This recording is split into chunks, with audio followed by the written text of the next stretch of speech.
ওজন কম করার জন্য যে সাবস্টেন্সগুলোকে ব্যবহার করা হয় সেগুলোকে নিম্নলিখিত ভাগে ভাগ করা যায়। প্রথমটা হচ্ছে থার্মোজেনিক্স। এই থার্মোজেনিক্স তাদেরকে বলা হয় যারা মেটাবলিজম বাড়িয়ে দেহের তাপমাত্রা বাড়ায় এবং মেটাবলিজম বাড়ার কারণে ওজন লস হয়, যেমন গ্রিন টি এক্সট্র্যাক্ট, ক্যাফিন ইত্যাদি।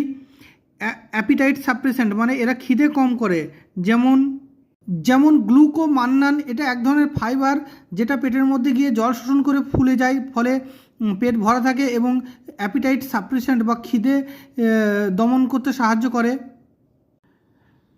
কার্বোহাইড্রেট ব্লকার হিসেবে কিছু জিনিস কাজ করে যেটা বডিতে কার্বোহাইড্রেটের পরিমাণ কম করে, যেমন ক্রোমিয়াম পিকোলিনেট।